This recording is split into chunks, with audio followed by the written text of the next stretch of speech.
Boa noite.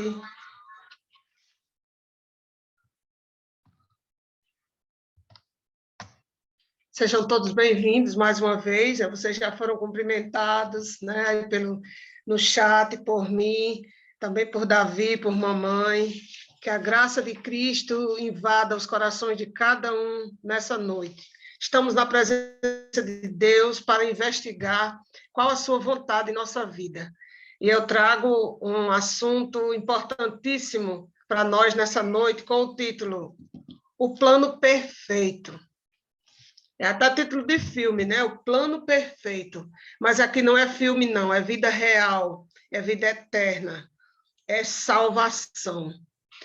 Então, amigos, muitas pessoas perguntam assim, para que eu preciso de salvação? Por que as pessoas chegam e dizem assim, você precisa ser salvo? Eu preciso ser salvo de quê? Né? Então, quando nós olhamos ao nosso redor, nós vemos de que nós precisamos ser salvos, né? Salvos do medo, da angústia, do engano, da dor, da morte, da perdição eterna, do pecado. Porque tudo isso são consequências do pecado, né? Então, como é que nós podemos sobreviver a tudo isso, né? Como é que nós podemos sair fora de toda essa situação tão caótica em que o nosso mundo vive e no qual nós estamos inseridos? Quem é que pode nos salvar realmente de toda essa turbulência, de todas as consequências drásticas que o pecado nos traz, né? Esses efeitos arrasadores do pecado em nossa vida? Há alguém que pode nos salvar? A carta de amor do nosso Pai para nós, né? Do qual eu falei no estudo passado, a carta de amor nos fala desse plano perfeito que o nosso Pai preparou para mim e para você, certo? Um plano para que nós fôssemos libertados das terríveis consequências que o pecado traz para o nosso mundo. Então, todos os problemas desse mundo são em consequência, em decorrência do pecado. E Deus enviou o maior presente que o céu tinha para nós, que é o seu Filho Jesus, né? Para nos libertar do pecado e dos seus efeitos. Amém, né? Louvado seja o nome de Deus. Então, nós vamos conhecer o plano perfeito de Deus hoje em detalhes. Esse plano não tem falhas, você só tem que aceitá-lo, viu? O que ele fez, o que Deus fez para beneficiar a nossa vida e nos dar uma salvação que é o maior presente que o céu oferece à terra, gratuitamente, obviamente, porque é um presente. Então, vamos saber qual é a consequência final do pecado, em Romanos 5, 12.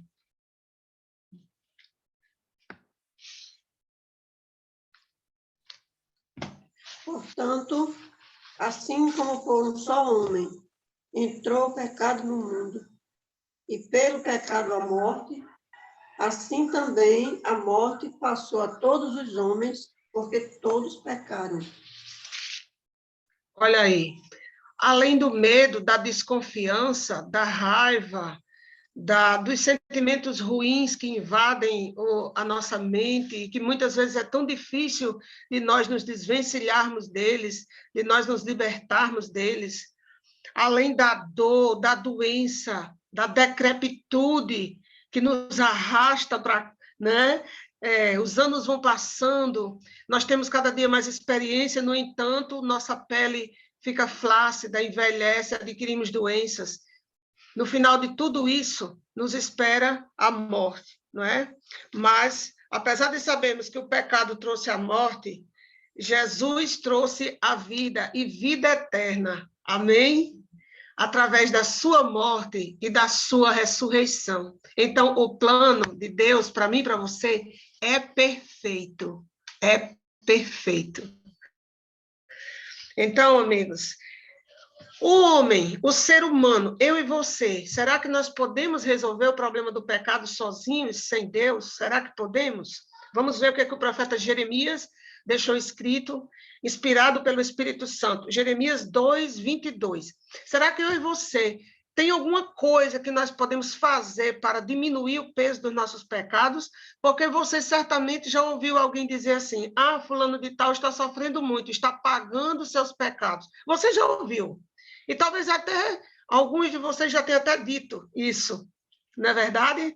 Quem sabe em algum momento aí, fulaninha está sofrendo tanto, está pagando os seus pecados. Será que nós podemos pagar uma parte dos nossos pecados diante de um sofrimento, ou mesmo nos infringindo o sofrimento? Há algo que nós possamos fazer para diminuir esse peso desses pecados? Jeremias 2:22. Pelo que, ainda que te laves com salitre e amontoes potassa, continua a mácula da tua iniquidade perante mim, diz o Senhor Deus. Olha aí que forte, né? Quando mamãe e eu produzíamos sabão caseiro de óleo de coco babaçu lá no Pará, mamãe misturava potassa com o óleo de coco que ela mesma tinha produzido, né? E ela mandava sair para longe, porque a potassa, se cair nossa pele, ela queima, ela corrói, né? Cria-se uma cratera, uma ferida em nossa pele, porque a potassa é corrosivo, né? E aí a mãe dizia, afasta que eu vou fazer sabão, vou produzir sabão aqui. E colocava a potassa e o óleo de coco, mexia e o sabão estava feito. A potassa, ela é forte demais, ela corrói. Mas o versículo diz que ainda que nos lavemos com salitre, né, e passemos potassa em nossa pele, mesmo assim, a marca da nossa iniquidade, do meu e do seu pecado, continuam diante de Deus. Então, não há nada que possamos fazer que possa diminuir os nossos pecados. Não há nada, eu pequei muito, mas a partir de hoje eu vou fazer só coisas boas e com certeza isso vai cobrir os meus pecados. Nananina, não. Não se iluda. Nenhuma obra que nós possamos fazer pode cobrir pecado nenhum nosso. Ok? Tá claro isso? Então, qual foi a provisão que Deus fez para salvar o homem? Vamos àquele versículo tão doce, o verso mais conhecido em toda a terra, João 3,16. Nunca é demais nós relembrarmos qual é o plano perfeito de Deus para nós. Porque Deus amou ao mundo de tal maneira que deu seu Filho unigênito, para que todo que nele crê não pereça, mas tenha a vida eterna. Amém. Glória a Deus. Então, graças ao maravilhoso amor de Deus, existe uma esperança para mim e para você, que somos pecadores. É que Jesus veio a esse mundo para nos salvar. E só Ele poderia fazer isso. Porque só Ele poderia morrer e retomar a sua vida, vencer a morte, para que eu e você tenhamos esperança, certeza de que esse presente merecido da salvação está garantido. Então, é maravilhoso saber disso, não é? Como foi que Jesus, então, quando esteve na Terra, ele explicou a sua missão? Como foi que ele explicitou isso? Como foi que ele descreveu a sua missão? Nós vamos ler lá no evangelista Lucas, capítulo 19, versículo 10. Jesus disse que veio fazer o quê aqui?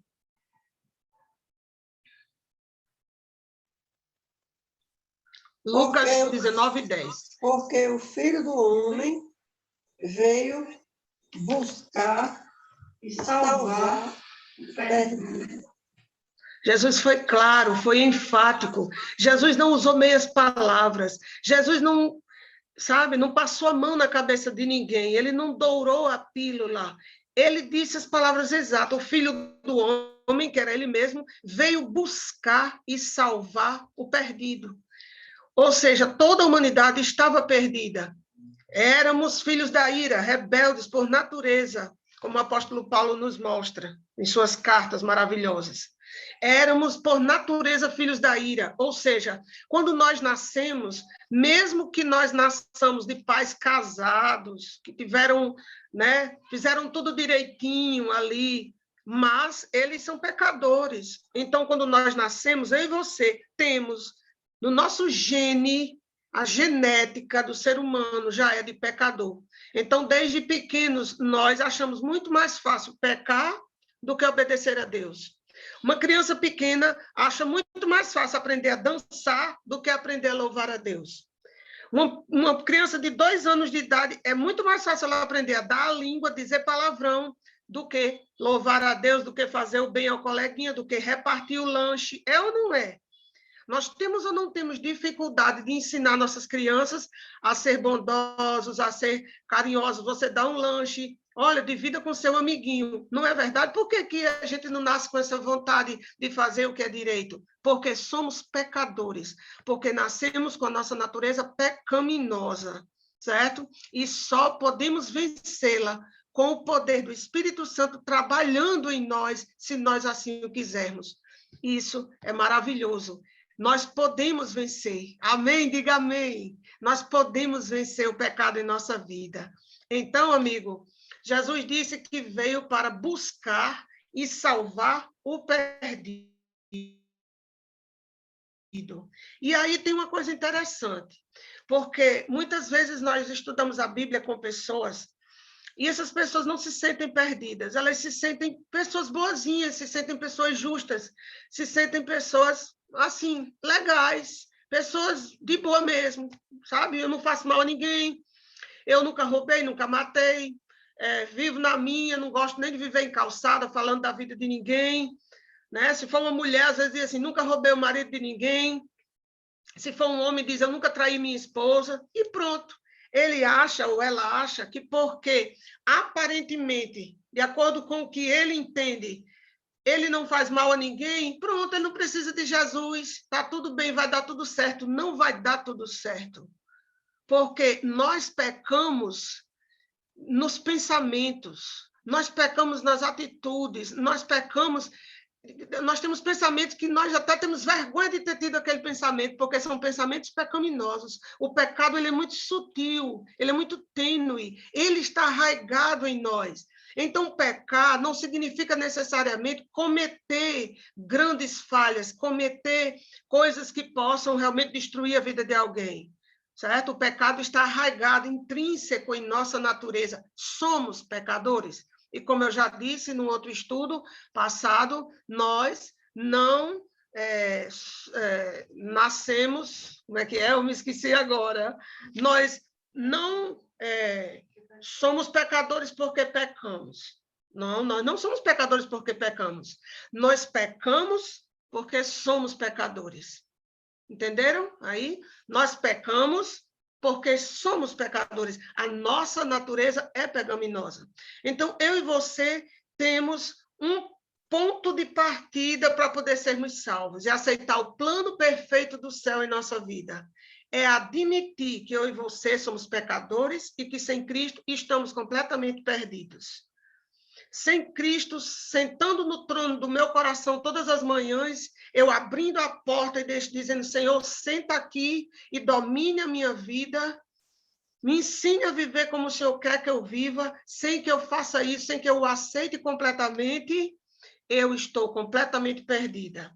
Eu posso dar minha casa para as pessoas sem teto morarem, posso ir morar debaixo da ponte Felipe Guerra, posso ir morar no lixão, ali nas pedrinhas, posso viver de esmolas, posso abdicar de tudo que eu tenho, dar meus poucos bens que eu tenho, entregar para as pessoas, eu posso dar meu corpo para ser queimado.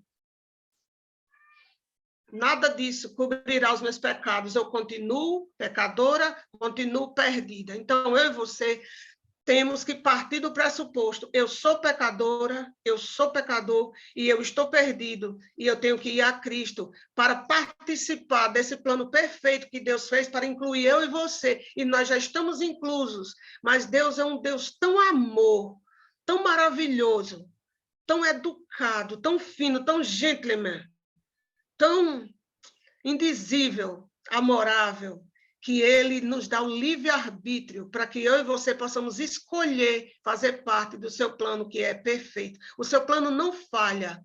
Jesus viria para morrer por um só pecador se estivesse na terra. E o sacrifício dele foi único por todos os pecadores. Mas eu e você temos que aceitar e aceitar isso todos os dias. Todos os dias. Eu acredito que quem tem namorado, ou namorada, ou é noivo, ou é casado, gostaria de ouvir, ou pelo menos de ter demonstrações de amor todos os dias, não é verdade? Eu acho que quem ama realmente gosta de demonstrar isso todos os dias e gosta de sentir-se amado e ouvir declarações de amor, não é verdade? Imagina o nosso Deus. Então, Jesus, que veio nos salvar, o que é que você acha? Jesus cometeu pecado ou não? Quem quiser colocar aqui no chat, pode colocar. Você acha que Jesus cometeu algum pecado? Será que você já entrou na onda de muita gente por aí que acredita nos livros, se não me engano, de Dan Brown, filmes que dizem aí coisas horripilantes sobre a natureza humana de Cristo, que Jesus ali fez isso, fez aquilo, namorou com Maria Madalena, fez não sei o quê. Será que você já creu em alguma dessas blasfêmias? Vamos ver se Jesus cometeu algum pecado. Hebreus 4,15. Essa é uma das 5 passagens bíblicas que afirmam essa verdade. Hebreus 4, versículo 15. Porque não temos um sumo sacerdote que não possa compadecer-se das nossas fraquezas. Antes, foi ele tentado em todas as coisas, a nossa semelhança, mas sem pecado. Amém. Glorificado seja Deus. Então, aqui nos garante que Jesus hoje, ele é um sumo sacerdote que está no santuário celestial, intercedendo por mim e por você, apresentando as marcas da cruz diante do trono do Pai. Quando eu e você nos arrependemos dos nossos pecados, admitimos que somos pecadores, confessamos nossos pecados, nos arrependemos e pedimos perdão em nome dele, ele apresenta o seu sacrifício, mostra ao Pai as marcas que ele resolveu guardar. Sabe, às vezes nós temos marcas pelo corpo, não é? De alguns acidentes, de algumas coisas. E quem é que gosta de ter marcas pelo corpo? Eu não gosto, eu sou cheia delas, mas não gosto. E a gente, às vezes, tem marcas, não é, pelo corpo, e cada vez que a gente olha para aquelas marcas, para aquelas cicatrizes, a gente é obrigada a lembrar daquele acidente, daquele momento, daquela doença, daquele problema, e aquelas marcas nos trazem lembranças ruins. No entanto, as marcas nas mãos de Cristo trazem para mim e para você a certeza de que valeu a pena, de que ele morreu por nós, e ele está oferecendo esse sacrifício na frente do Pai hoje. Amém? E a Bíblia diz que Jesus foi tentado em tudo. Assim como eu e você somos tentados em várias áreas de nossa vida, Jesus também viveu como humano e ele foi tentado em todas as áreas que eu e você somos, mas sem pecado. Esse é o mistério da nossa salvação. Jesus era tão divino quanto humano, tão humano quanto divino. No entanto, ele não cedeu à tentação, ele resistiu às tentações, ele disse não, ele apegou-se à palavra, ele apegou-se à oração. Ele corria para os montes solitários para passar a noite orando ao Pai, para pedir poder, para vencer as tentações. Eu e você também podemos ser vencedores, se assim o fizermos. Amém? Glória a Deus. Então, Jesus não pecou. E esse não é o único versículo que diz isso. Nós temos, no mínimo, 5 versículos espalhados na Bíblia que nos garantem que Jesus Cristo não cometeu nenhum pecado. E qual é a diferença que isso faz? Faz a diferença de que, se Jesus tivesse cometido algum pecado, ele não seria suficientemente nosso Salvador. O sacrifício dele não valeria para salvar eu e você. No entanto, ele não pecou, ele resistiu a todas as tentações que o inimigo pôs para ele, por isso ele pode ser meu Salvador e seu Salvador. Diga amém. Amém, não é? Então, amigos, como foi que Jesus pagou a dívida que a humanidade tinha para com a lei de Deus? A dívida que eu, Angelina, e você tínhamos diante de Deus. Como foi que Jesus pagou? Porque nós todos transgredimos a lei, por isso somos pecadores. E Jesus pagou essa nossa dívida diante do Pai. Isaías 53, versículos de 3 a 6.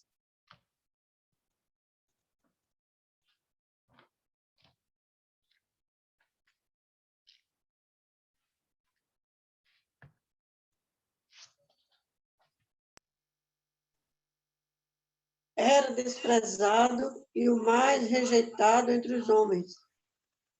Homem de dores, que sabe o que é padecer. E como um de quem os homens escondem o rosto, era desprezado e dele não fizemos caso. Certamente ele tomou sobre si as nossas enfermidades e as nossas dores, levou sobre si. E nós reputávamos por aflito, ferido de Deus e oprimido. Mas ele foi traspassado pelas nossas transgressões e moído pelas nossas iniquidades. O castigo que nos traz a paz estava com ele. E pelas suas pisaduras fomos sarados. Todos nós andávamos desgarrados como ovelhas. Cada um se desviava pelo caminho.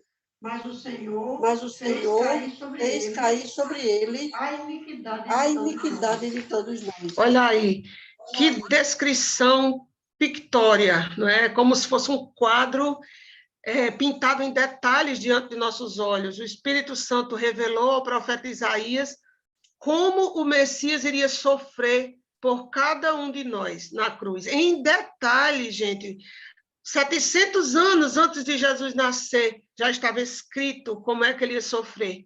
Ele seria desprezado pelas pessoas, as pessoas o desprezariam, cuspiriam nele, né? Meneariam a cabeça, afastariam-se dele, né? E ele seria ali crucificado e levaria sobre si, na sua carne, os pecados de todos nós, todas as nossas iniquidades, o peso do pecado. Sabe quando a gente comete um pecado que a gente fica com aquele peso?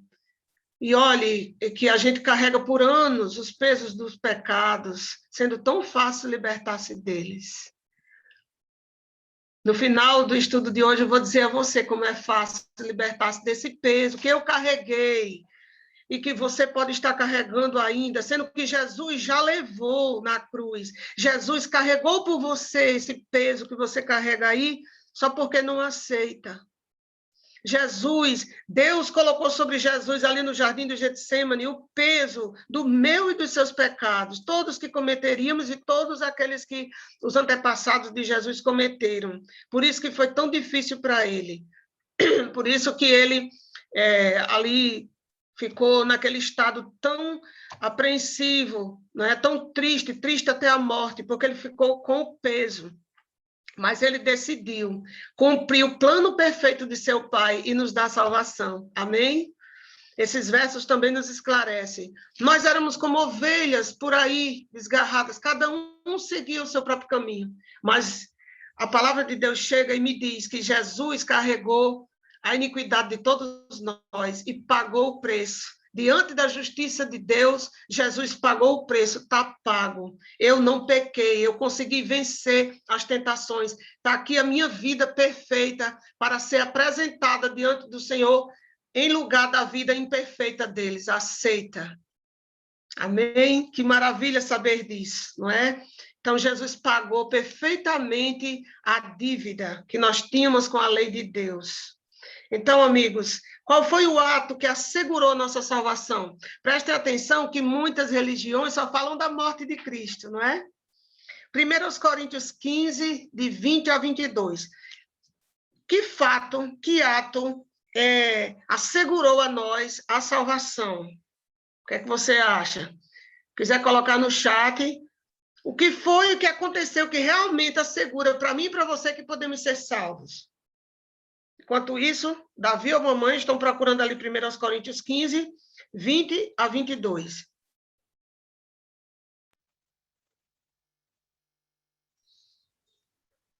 Mas, de fato, Cristo ressuscitou.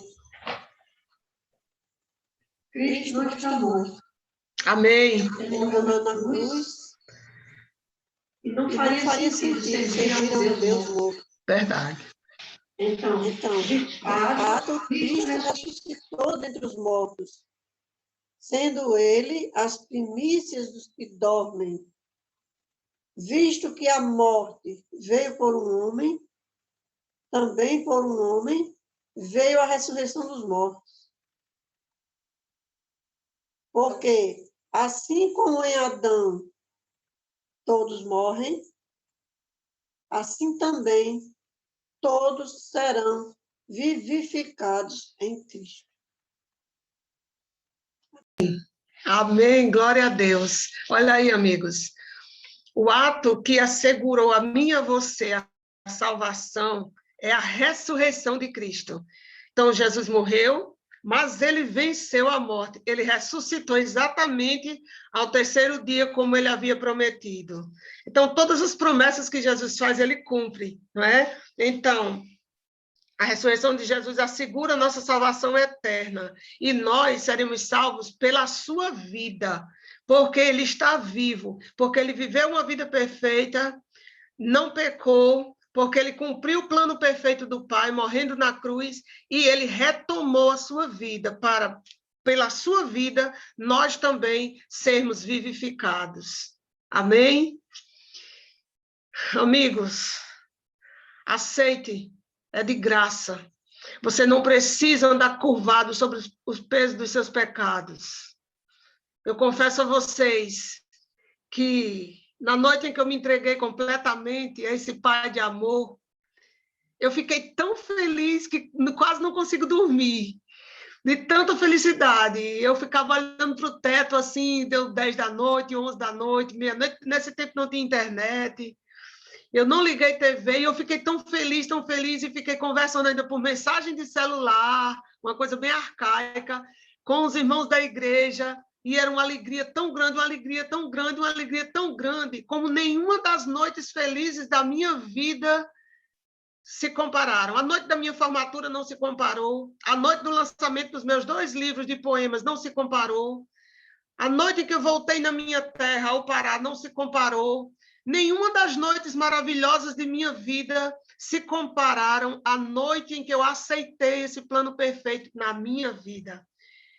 É realmente um momento único em que a gente coloca ali os fardos no pé da cruz e diz: toma, Pai, toma conta, e a nossa conta é zerada. Então, a pergunta é: você aceita esse plano? Se você aceita esse plano da salvação, esse plano perfeito na sua vida, coloque no chat: eu aceito.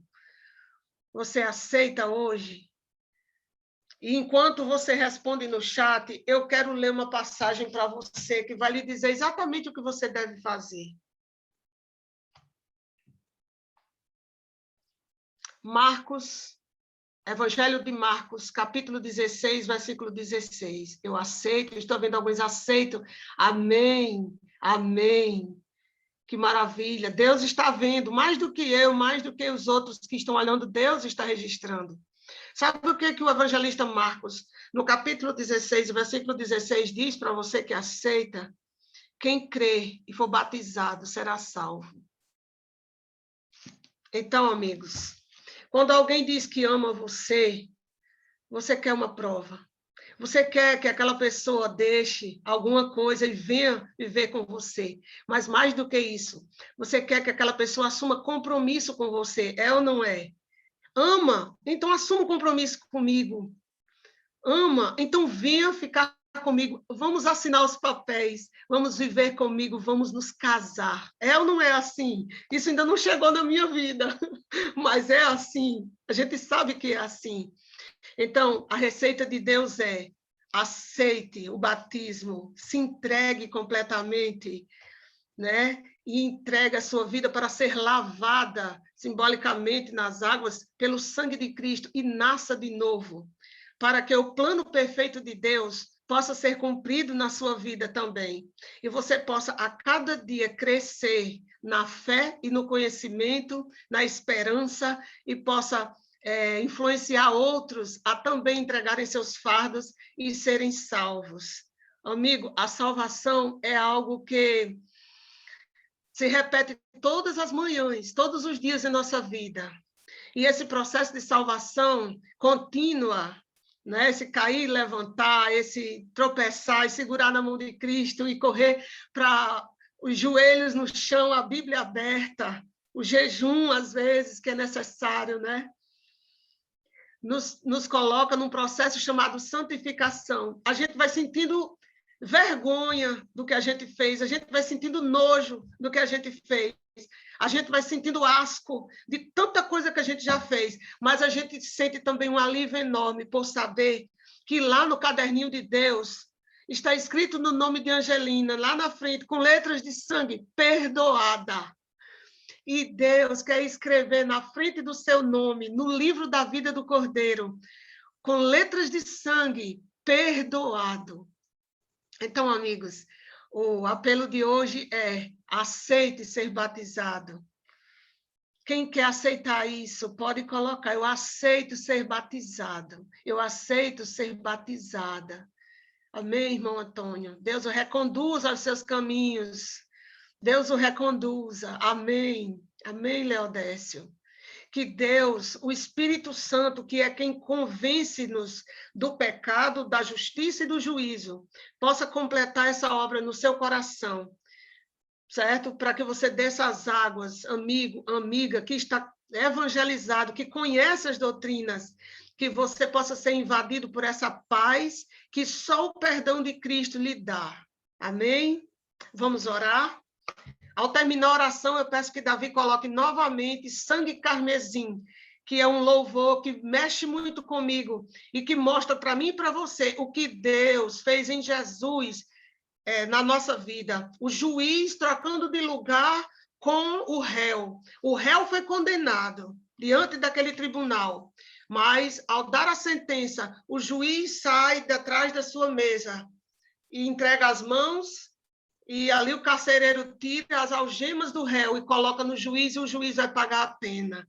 Eu amo esse clipe de Arautos do Rei, eu amo essa ideia. Foi isso que Deus fez em Cristo. Ele sofreu a pena da morte eterna, para que eu e você possamos um dia desfrutar a vida eterna, que pode começar hoje, aí na sua vida. Hoje, aproprie-se da vida eterna, através de Cristo Jesus. Mamãe quer falar umas palavras hoje, antes de eu orar. Olha, pessoal, nós temos agora aqui 3 pessoas que estão decididas ao batismo, que nada os impede de ser batizados, certo? E o Rio Açu já está liberado para a gente frequentar. Já tem pessoas lá fazendo churrasco, passando o dia de lazer, tomando banho nas águas do rio. Tranquilamente, as pessoas vão voluntariamente para o rio para tomar banho, para brincar, para se divertir.